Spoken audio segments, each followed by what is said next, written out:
Buenos días, hermanos. Vamos a estar predicando, vamos a seguir predicando la carta a Pedro. Vamos en 1 de Pedro 2. Vamos a leer el versículo 9 y el versículo 10. Hace 8 días ya vimos parte del versículo 9, porque a pesar de ser un versículo tan chiquito, tiene profundas verdades acerca de nuestros privilegios que nos da Dios al ser cristianos.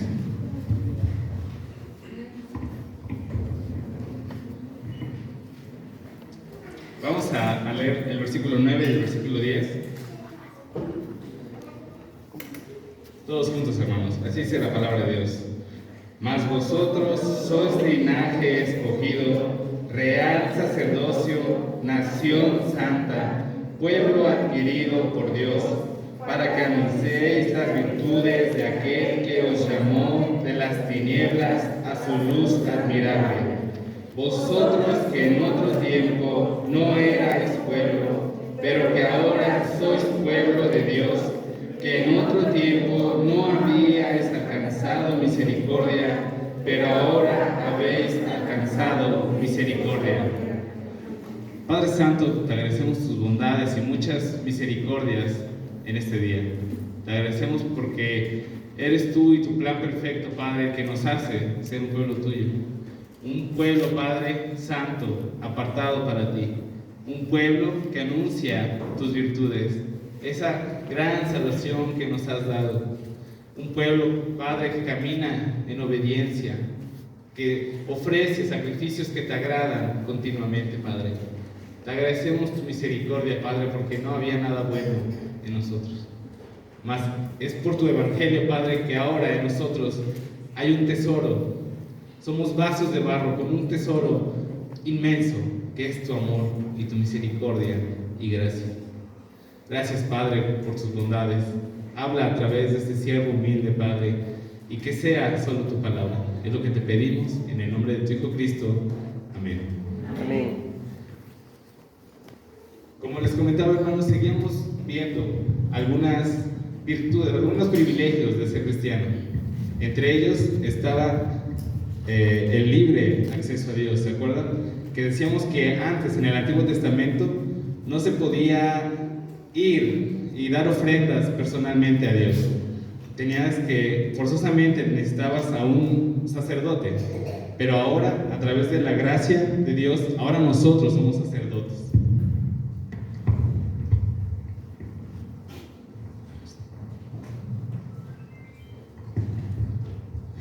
Es que es un poco difícil de buscar los pasajes con el micrófono, hermanos.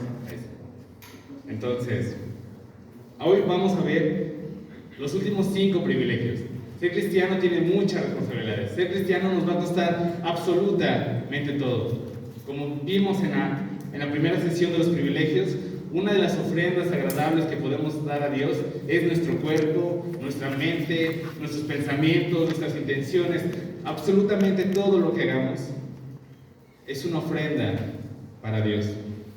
Por eso el ser cristiano nos cuesta absolutamente todo. Sin embargo, tiene unos privilegios muy, muy grandes que nos hacen cantar más fuerte, que nos hacen adorar a Dios cada vez que los escuchamos.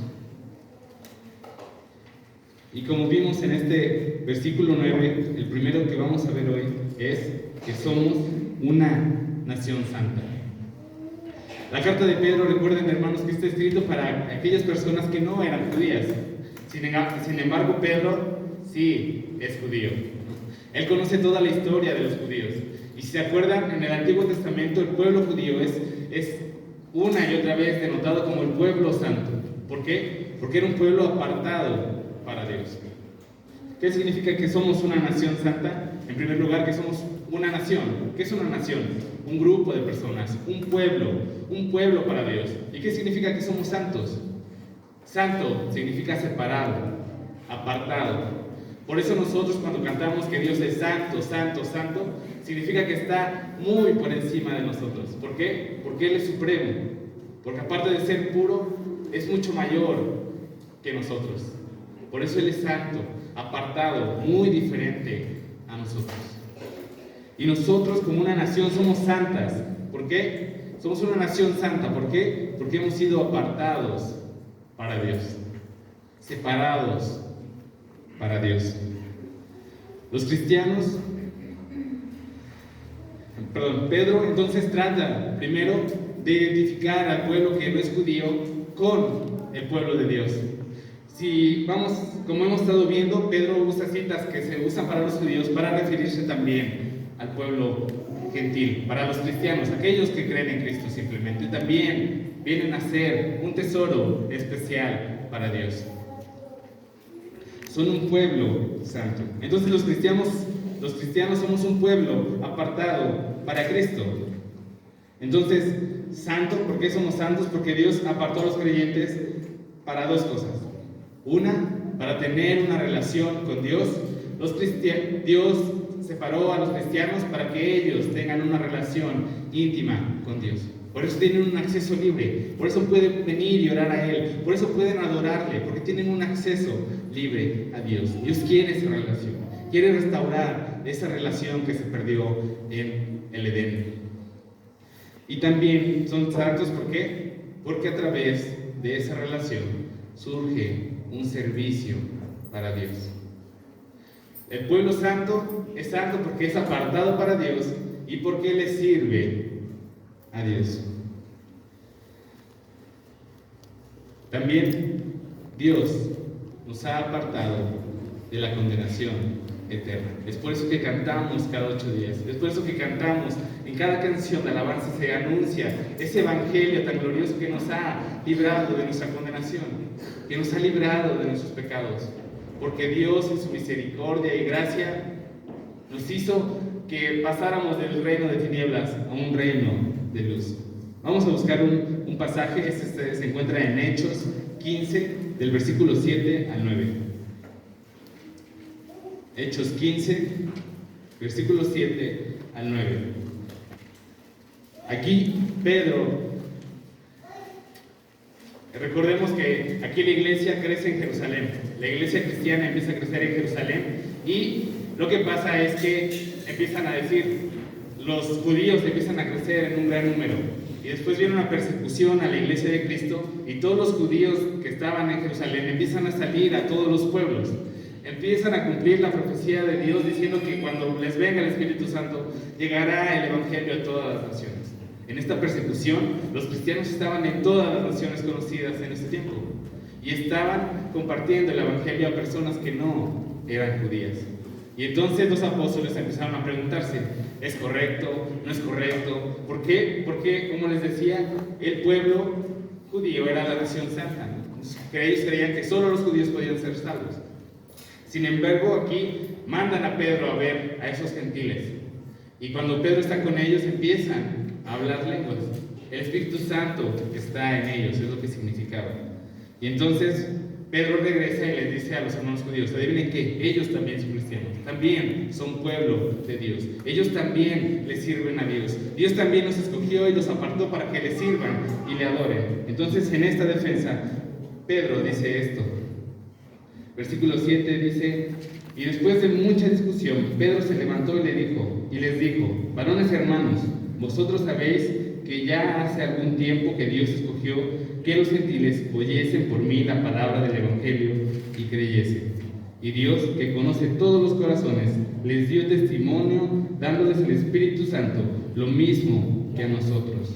Y ninguna diferencia hizo entre nosotros y ellos, purificando por la fe sus corazones. ¿Qué está diciendo? Justamente eso. Ellos también son cristianos. Ellos también son esa nación apartada para Dios. Nosotros, hermanos, somos esa nación santa que antes no tenía misericordia, que antes vivía su vida, que vivía según sus deseos, pero ahora han sido apartados para Dios. La santificación conlleva dos aspectos importantes. El primero es la posición que tienen los cristianos respecto a Dios, delante de Dios. Vamos a otro pasaje en Hechos 20. Hechos 20, unos capítulos adelante de donde estábamos.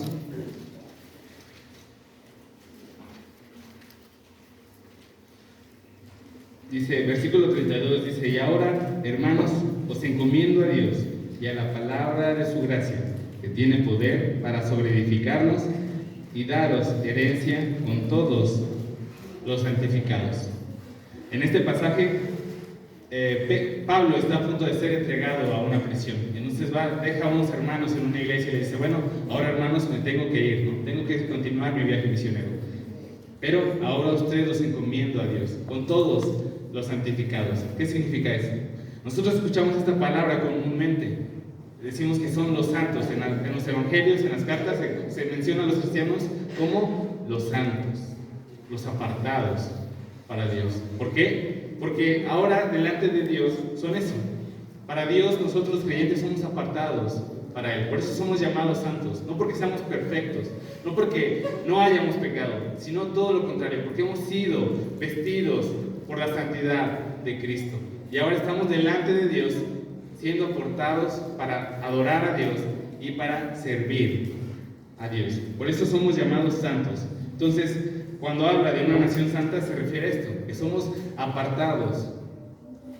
Que somos apartados, sí, para Dios, que estamos delante de Él como santos.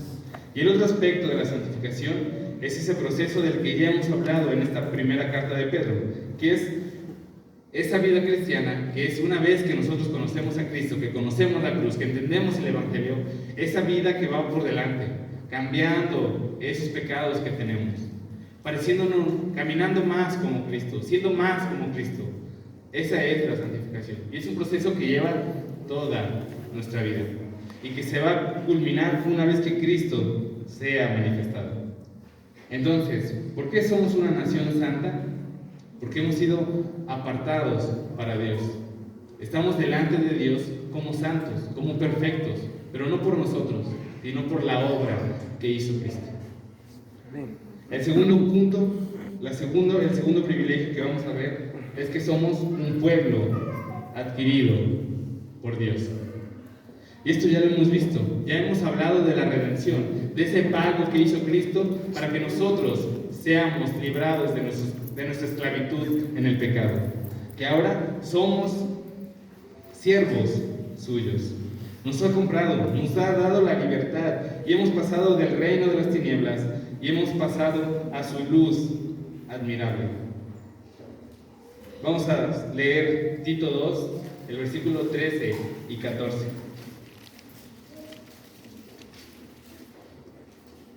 Dice: aguardando la esperanza bienaventurada y la manifestación gloriosa de nuestro gran Dios y Salvador Jesucristo, quien se dio a sí mismo por nosotros para redimirnos de toda iniquidad y purificar para sí un pueblo propio, celoso de buenas obras. Cristo ha dado el pago, nos compró con su sangre preciosa. Hemos sido limpiados, hemos pasado de una esclavitud de nuestros deseos, una esclavitud de esas tinieblas, a ser siervos de Cristo. ¿Se acuerdan que decíamos que ahora somos esclavos de Cristo? ¿Por qué? Porque Él nos ha comprado, nos ha rescatado. Y podemos pensar, bueno, es que si somos esclavos, la palabra esclavo suena fea, ¿no? Suena algo malo, ¿no? Es que soy esclavo de Cristo. Parece que vivimos, parece que tenemos una vida injusta al ser esclavos. Pero una vez que somos comprados por Cristo, entendemos que Él es nuestro Señor. ¿Amén? Cuando decimos, es Cristo nuestro Señor y Salvador, ¿verdad? Es lo que decimos cuando somos salvos, ¿no? Cuando a veces hacemos esa oración, cuando reconocemos que Cristo nos ha salvado, decimos: te recibimos, Padre, te recibimos, Cristo, como nuestro Señor y Salvador, ¿no? Es lo que comúnmente decimos, ¿no? ¿Y qué significa que sea nuestro Señor? Pues es eso, que nos ha comprado, que nos ha redimido. Pero eso es algo bueno, ¿por qué? Porque su yugo es fácil y es ligero. Es ligera su carga. No va a ser un patrón tirano, no nos va a dar latigazos.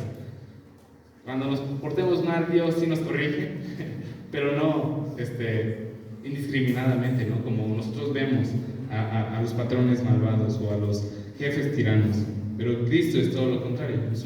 Es un Señor bueno, bondadoso, amoroso. Por eso nosotros ahora somos pueblo suyo. Él nos compró por precio. Y el precio fue alto. La gracia es gratuita. para el alcance de todos, no hay que hacer nada, no podemos comprarla ni siquiera, no podemos ponerle un valor simbólico en dinero. Es insuperable, es un costo muy grande.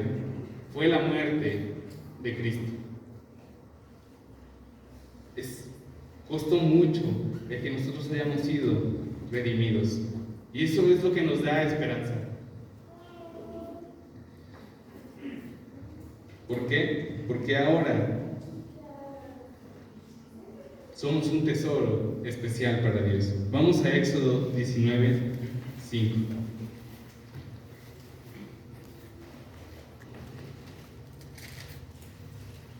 Estas son las palabras de Dios al pueblo de Israel. Y dice: ahora pues, si diereis oído a mi voz y guardareis mi pacto, vosotros seréis mi especial tesoro sobre todos los pueblos, porque mía es toda la tierra. Y el versículo 6 dice: y vosotros me seréis un reino de sacerdotes y gente santa. Estas son las palabras que dirás a los hijos de Israel.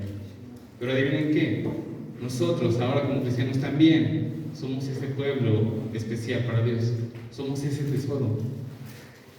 A Dios le costó la vida de su Hijo comprarnos, redimirnos, regresarnos al redil. Obviamente nos ama, es la muestra máxima de amor, la muerte de su Hijo, para que tú y yo podamos ahora venir al Padre.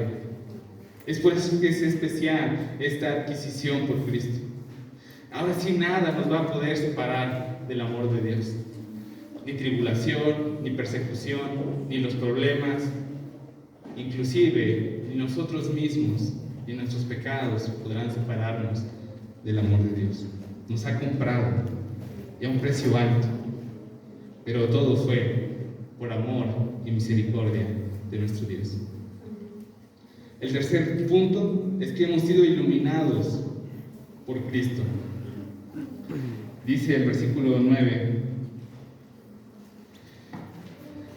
para que anunciéis las virtudes de aquel que os llamó de las tinieblas a su luz admirable.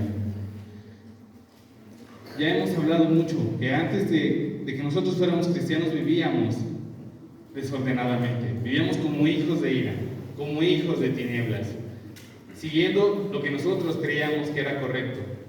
Y es esta la iluminación que ha hecho Cristo. Nosotros vivíamos en tinieblas y todo el mundo sin Cristo vive así, en tinieblas, oscurecidos, pensando, no pudiendo ver realmente qué es lo bueno y qué es lo malo.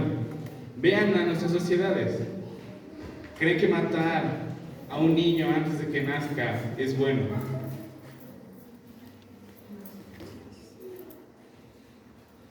Hay tantas cosas que el mundo dice que es bueno, pero que la palabra de Dios nos revela que es aborrecible y es malo. ¿Por qué? Porque viven en tinieblas, porque no pueden discernir correctamente. Y así vivíamos nosotros en otro tiempo. Pero ahora, gracias a la obra de Cristo, hemos sido iluminados.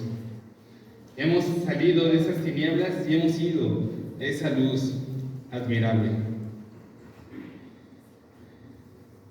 Vamos a Juan 3, 19, versículo 19 y versículo 20. Eso está después de ese famoso pasaje que no sabemos de memoria, porque Dios amó de tal manera al mundo que dio a su Hijo unigénito para que todo aquel que en él crea no se pierda, mas tenga la vida eterna. Y dice: y esa es la condenación, que la luz vino al mundo y que los hombres amaron más las tinieblas que la luz, porque sus obras eran malas. Porque todo aquel que hace lo malo aborrece la luz y no viene a la luz para que sus obras no sean reprendidas. ¿Qué está diciendo este pasaje? Pues está diciendo que estas personas no solo viven en esa condición, no solo no pueden discernir correctamente qué es lo bueno y qué es lo malo, sino que una vez que viene la luz y les dice esto es lo bueno y esto es lo malo, lo aborrecen, se dan la vuelta y se van. ¿Por qué? Porque no les gusta la luz, no les gusta, y esto también nos llega a pasar a nosotros, no nos gusta saber que estamos haciendo las cosas mal. No nos gusta que tenemos un problema y que no nos marquen y decir, pero yo creo que esa persona ni sabe, ¿no?, realmente lo que está diciendo. ¿Por qué? Porque nos gusta vivir así, porque somos egoístas. Tenemos una naturaleza contraria a Dios. Tenemos una naturaleza que ama las tinieblas y que no ama la luz. Sin embargo, Cristo ha venido y nos ha alumbrado con su luz de gracia. Ahora podemos ver claramente qué es lo bueno y qué es lo malo, qué es lo correcto y qué es lo incorrecto. ¿Cuál es la verdad? Es lo que ha hecho Cristo, nos ha iluminado. Dios, de una manera soberana, poderosa y eficaz, nos ha abierto los ojos a nuestra condición. Y no solo nos los abre, nos da una solución para poder enmendar esos problemas, que es Cristo. Podemos conocer la verdad, podemos saber lo que es bueno, y Dios nos pone en nosotros el deseo de cumplir esa verdad, eso que es bueno. Porque decimos, nosotros creemos que Dios pone en nosotros el querer y el hacer, ¿no? Como dice Pablo, es Dios en nosotros. No hay nada bueno en nosotros, más que la gracia de Dios. Somos recipientes de su gracia. Entonces somos iluminados. ¿Por qué? Porque vivíamos en tinieblas, pero ahora Cristo nos ha hecho ver su luz admirable.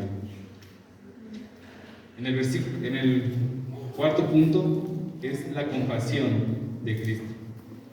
Dice el versículo 10: vosotros que en otro tiempo no erais pueblo, pero que ahora sois pueblo de Dios, que en otro tiempo no habéis alcanzado misericordia, pero ahora habéis alcanzado misericordia. Para entender un poquito más este texto, vamos a Romanos 2, versículo 22.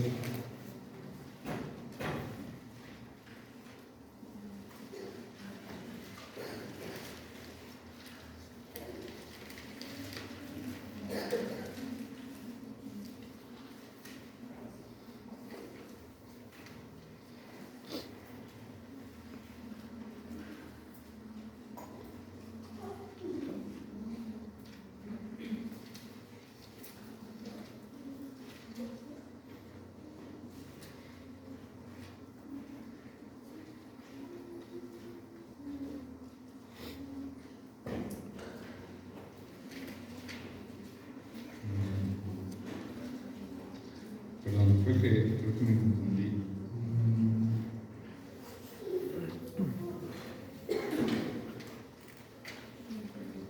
Bueno, perdónanos, me confundí al anotar el pasaje, pero en Romanos Pablo está hablando acerca de que Dios hizo unos vasos, ¿no? Y dice, ¿cómo puede ser que tú te enojes acerca de lo que Dios ha hecho? Vamos al pasaje que está en el Antiguo Testamento, al que hace referencia Pedro y al que hace referencia Pablo. Vamos a Oseas 1, vamos a leer el versículo 6 al 10. Oseas 1, versículo 6 al 10. Dice, concibió ella otra vez y dio a luz una hija.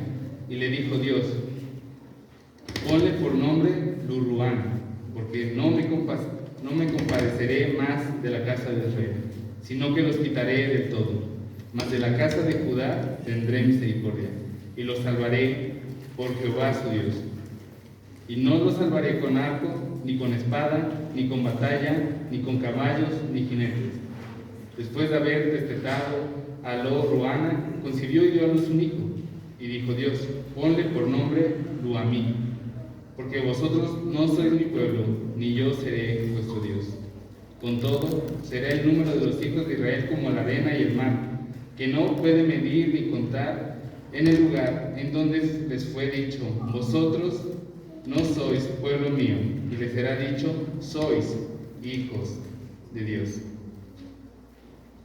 del Dios viviente. En este pasaje, Dios está dando una sentencia al pueblo de Israel. Recuerden que posteriormente de la muerte de Salomón, el pueblo de Israel se divide en dos, el reino del norte y el reino del sur. Y entonces, en estos versículos que leímos, Dios está condenando al pueblo del norte. Le dice, ya no me compadeceré, ya no tendré misericordia, serán arrasados. Y esta profecía se cumple cuando viene un grupo de asirios en el año 750 a.C. y destruye el reino del norte. Dice, ya no me compadeceré de ustedes. Y en el versículo 10 dice, con todo, los hijos de Israel serán como la arena del mar, que no se puede medir ni contar. ¿Por qué? Porque Dios seguirá cumpliendo la promesa a Abraham. Porque Dios no es hombre para que mienta. Y dice, y en el lugar en donde les fue dicho, no sois pueblo mío, les será dicho, sois hijo del Dios viviente. Ahora, a ese pueblo a esas personas que se les dijo que no eran pueblo, ahora van a ser llamados hijos suyos. Y Pedro usa esa misma profecía para decirnos nosotros que en un tiempo no éramos pueblo, que fuimos apartados, que fuimos separados, se eligió únicamente a los hijos de Abraham. Nosotros no éramos pueblo, no conocíamos las misericordias de Dios. Sin embargo, Dios en su bondad, ahora hemos alcanzado misericordia. Es lo que dice la carta de Pablo. Dice, en otro tiempo no habían alcanzado misericordia, pero ahora habéis alcanzado misericordia. Eso es importante. En la Biblia se habla de dos tipos de la misericordia de Dios. Dios tiene misericordia en dos maneras. Una, general. Vamos al Salmo 65,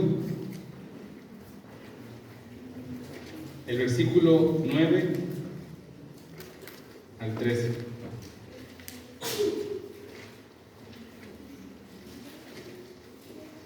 Este salmo me gusta mucho porque habla acerca de cómo Dios sustenta su creación. Versículo 9 al 13 dice, visitas la tierra y la riegas, en gran manera la enriqueces, con el río de Dios lleno de aguas, preparas el grano de ellos cuando así la dispones. Haces que se empapen sus surcos, haces descender sus canales, la ablandas con lluvia, bendices sus renuevos. Tú coronas el año con tus bienes, y las nubes destilan grosura. Destilan sobre los pastizales del desierto, y los collados se ciñen de alegría. Se visten de manadas los llanos, los valles se cubren de grano, dan voces de júbilo y aún cantan. ¿Qué está hablando aquí este salmo? Está diciendo que es Dios el que da la lluvia. ¿Y por qué da esa lluvia? Para que nosotros podamos comer una tortilla, maíz, un pozole, trigo, pan, todo eso Dios lo da. Él dice, tú desciendes a la tierra y sustentas la creación a través de una lluvia. Eso es curioso porque es algo que nosotros no podemos producir. Podemos sacar, obviamente, agua de los pozos, pero si se acaba el agua de los pozos y no llueve, no se vuelven a llenar nuestros pozos, no vamos a poder seguir sembrando. Dice, eso es tuyo, eso es de Dios, tú das esa bendición.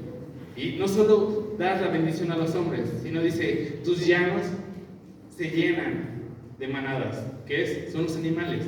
Con la lluvia también Dios bendice a los animales. O sea, esa es completamente la sabiduría de Dios. Y es su misericordia. ¿Por qué? Porque no merecemos nada. Una vez que en el huerto del Edén la tierra tuvo maldición, ¿no? Antes del huerto del Edén, al parecer, no había tanta hierba. No teníamos que desenhierbar tanto, no teníamos que gastar en herbicidas, pero debido al pecado, Dios maldijo la tierra con hierba, con trabajo, con sudor, con cansancio, con enfermedad y con otras cosas, ¿no? Y Dios tuvo una misericordia general. Y Dios sigue teniendo misericordia en general. Sigue llenando los campos de lluvia. Ahorita quizás hasta creemos que se han tardado un poco las lluvias, pero es Dios el que da esas lluvias. Vamos a Mateo 5. Eso es Jesús hablando. Mateo 5, versículo 44 y 45 dice, pero yo os digo, amad a vuestros enemigos, bendecid a los que os maldicen, haced bien a los que os aborrecen y orad por los que os ultrajan y os persiguen, para que seáis hijos de vuestro Padre que está en los cielos, que hace salir su sol sobre malos y buenos, y que hace llover sobre justos e injustos. Aquí, obviamente, Jesús está hablando acerca de nosotros debemos ser buenos con absolutamente todos. ¿Por qué? Porque Dios es bueno con absolutamente todos. Dios es misericordioso con todos. Hace salir el sol sobre los cristianos y sobre los no cristianos, sobre los que aman a Dios y los que abiertamente aborrecen a Dios. Dios es misericordioso con todos. Otra forma de verlo es en la paciencia. La segunda carta de Pedro es lo que dice, 3:9, dice: muchos creen que Dios ya retardó su promesa de que viniera Jesús por segunda vez. Dice: sin embargo, Dios está siendo paciente para que todos procedan al arrepentimiento. Dios tiene una paciencia. ¿Por qué? Porque nosotros al momento de pecar, Dios podría tener un juicio sobre nosotros y no podríamos decir nada, ¿no? No podríamos decir: ¿por qué, Dios? ¿Por qué me trajiste el juicio a mí? No podríamos, porque Él es justo y Él es santo. Una vez que nosotros pecamos, podría venir un juicio inmediato sobre nosotros y morir instantáneamente. Sin embargo, Dios es paciente y misericordioso. ¿Para qué? Para que todos procedan al arrepentimiento. A veces decimos: ¿por qué? Esa es una frase que es mucho tristemente entre cristianos y también entre aquellas personas que conocen un poco del Evangelio. Porque muchas veces dicen: ¿por qué Dios se llevó a esta persona que era muy buena y dejó a ese que es bien malo? Muchas veces lo pensamos así, pero la Biblia nos dice que lo está dejando ahí para que tú le hables de Cristo y proceda al arrepentimiento. ¿Por qué no hemos muerto? ¿Por qué no morimos cuando pecamos, cuando éramos más jóvenes? Porque Dios tuvo paciencia y misericordia de nosotros. Y fue a esa paciencia y misericordia que nos hizo hoy ser salvos, alcanzar esa misericordia. Y la segunda misericordia es a sus hijos. Vamos a Hechos 26:18.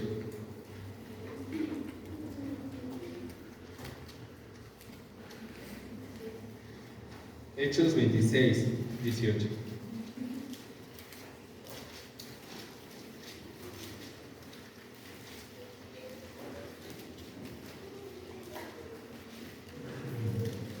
Dice: para que abras sus ojos, para que se conviertan de las tinieblas a la luz y de la potestad de Satanás a Dios, para que reciban por la fe que es en mí perdón de pecados y herencia entre los santificados.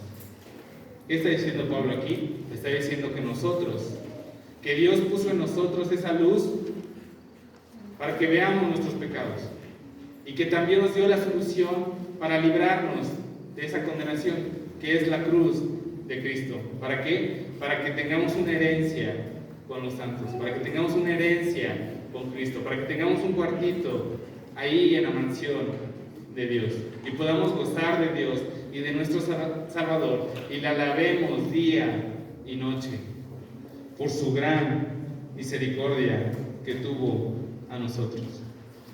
Esa misericordia especial es la salvación.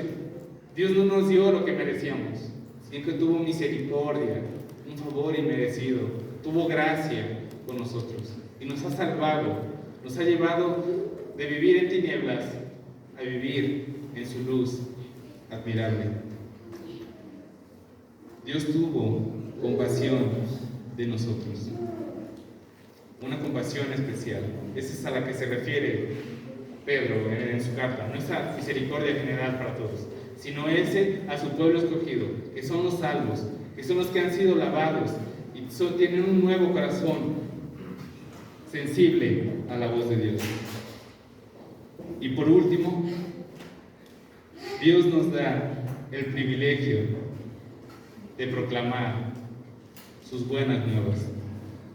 Dice al final del versículo 9, para que anunciéis las virtudes de aquel que os llamó. ¿Para qué nos ha comprado? ¿Para qué nos redimió? Ya vimos que para buenas obras. Y parte de esas buenas obras es proclamar su precioso evangelio. Hay que anunciar sus virtudes. ¿Y cuáles son esas virtudes?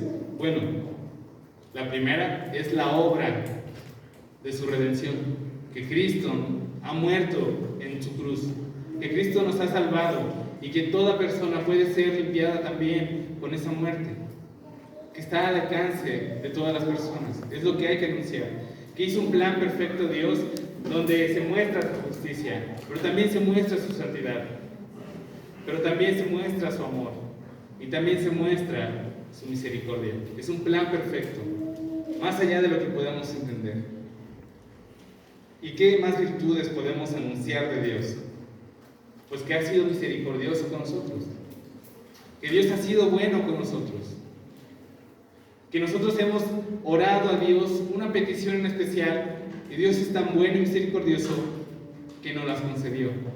Son esas virtudes que nosotros podemos anunciar a los otros. Que Dios me dio un sustento diario y me dio un poquito más para compartirlo con otra persona. Son esas virtudes que podemos anunciar a los otros. Que en un tiempo fuimos terribles, que vivíamos desenfrenadamente, pero Dios nos cambió. Tuvimos un problema quizá, no sabíamos cómo ser sabios en algún punto de nuestra vida, no supimos cómo ser un buen padre, no supimos cómo ser un buen hijo, no supimos cómo ser un buen esposo. Sin embargo, Dios nos mostró un buen camino y que podemos llevar eso a las otras personas, compartir eso con las otras personas. Esto, hermanos, es algo increíble. El medio que Dios usa para salvar a otras personas no son ángeles, no son personas, no son los ángeles que son santos, no es Dios mandando un rayo, ¿no?, a esas personas. Dios usa a sus siervos, a esos que compró, a esa nación santa, es a los que usa para llevar este evangelio. Por eso Pablo dice: ¿cómo podrán adorar a ese Dios si no hay quien les diga? Y somos nosotros, hermanos. No solo es el pastor, no solo es un misionero, no solo es aquel que tiene el don del evangelismo, son todos, porque todos somos pueblo de Dios. Amén. Amén. Este privilegio es importante porque Dios eligió a pecadores indignos para llevar un tesoro tan grande. Como les decía, Pablo dice: somos vasos de barro, no somos vasos de talavera, no somos vasos de porcelana, somos barro, llevando un tesoro increíble, que es esa gracia de Dios, y tenemos que compartirlo a los demás. Vamos a 1 de Timoteo 1:12. Este es Pablo hablando a Timoteo, un joven pastor. Del 12 dice: y doy gracias al que me fortaleció, a Cristo Jesús nuestro Señor, porque me tuvo por fiel, poniéndome en el ministerio, habiendo yo siendo antes blasfemo, perseguidor, injuriador, mas fui recibido a misericordia, porque lo hice por ignorancia, en incredulidad. Pero la gracia de nuestro Señor fue más abundante con la fe y el amor que es en Cristo Jesús. Palabra fiel y digna de ser recibida por todos, que Cristo vino al mundo para salvar a los pecadores, de los cuales yo soy el primero. Pero por esto fui recibido a misericordia, para que Jesucristo mostrase en mí, el primero, toda su clemencia, para ejemplo de los que habrían de creer en Él para vida eterna. Por lo tanto, el Rey de los siglos, inmortal, invisible, al único y sabio Dios, sea el honor y la gloria por los siglos de los siglos. Amén. Amén. ¿Qué está diciendo Pablo? Yo no merezco llevar este evangelio. Pablo fue muy malo. Era un perseguidor de la iglesia. Asesinaba a cristianos. Decía: era blasfemo, pensando que yo servía al verdadero Dios. Era injuriador, diciendo que los cristianos perseguían a un Dios falso. Dice: pero Dios tuvo misericordia de mí y me dio el ministerio de proclamación a los gentiles, para aquellos que iban a recibir. ¿Y por qué fue así? Para que el que recibiera el honor no fuéramos nosotros, sino fuera Dios. Por eso termina en el versículo diciendo al Rey de los siglos, al inmortal, a Él sea el honor y la gloria, porque no hay nada bueno en mí, y tampoco hay nada bueno en mí que me haga apto para predicarles, hermanos. Solo es la gracia de Dios. Es la gracia de Dios el que me transformó. Es la gracia de Dios la que me capacitó para predicar hoy. Y es la gracia de Dios la que te capacita a ti. Es la gracia de Dios la que te permite a ti compartir este evangelio. No necesitas saber mucho más que Cristo vino, que murió, que resucitó y que ha ascendido a la diestra del Padre. Y que va a regresar por los suyos. Y que Dios tiene misericordia de todos. Por eso es un privilegio el que nosotros podamos llevarlos. Y aparte Dios nos bendice. No obstante de ser un privilegio, Dios nos bendice al hacerlo. Porque cuán hermosos son los pies de los que anuncian el Evangelio. Hermanos, ¿realmente ustedes ven esos privilegios como privilegio? ¿O los ven como una carga? Cuando nosotros entendemos que es misericordia de Dios, es la misericordia de Dios lo que nos permite hacer todo esto, venir a Dios, cantarle a Dios, alabar a Dios, anunciar las virtudes de Dios, lo vemos como algo que vale todo, dejarlo todo, seguir a Cristo. Mis hermanos, sean una nación santa, apartada para Dios, que le sirvan a Dios, que lleven su evangelio, que sigan siendo esas piedras vivas que comparten las virtudes de Dios. Que sean ustedes, hermanos, los que muestren la misericordia de Dios a otros. Cuando alguien esté en necesidad, ustedes sean, hermanos, las piedras vivas que reflejan el amor de Dios. Que ustedes sean las piedras vivas que alaban a Dios con el corazón. Que ustedes sean las piedras vivas por las cuales las personas que no conocen a Cristo vengan a Dios. Esa es la oración de esta mañana, hermanos. Vamos a orar. Padre Santo, te agradecemos tus bondades y la misericordia que nos has extendido a nosotros. Te agradecemos porque nos das muchos privilegios. Nos permites estar cerca de ti, Padre, y saber que nada nos va a separar de tu amor, que podemos estar confiados en cada una de tus promesas, en esa esperanza viva en nosotros, Padre. Y también te agradecemos esos privilegios de ser portadores, de ser aquellos que te representan en esta sociedad tan corrupta, que muestran de tu amor, de tu misericordia, de tu gracia, de tu humildad, Padre. Permítenos ser más como Cristo. Permítenos ser esas piedras vivas, Padre, que acercan a los demás a ti, Padre. Que seamos un reflejo de ti. Que seamos imitadores de ti, Padre. Es lo que te pedimos. Sigue obrando en nuestros corazones. Sigue trabajando en nosotros, Padre.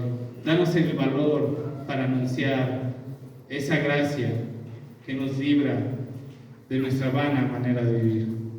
Es lo que te pedimos en esta mañana, en el nombre de Jesucristo. Amén. Amén. Gracias, hermanos. Dios les bendiga.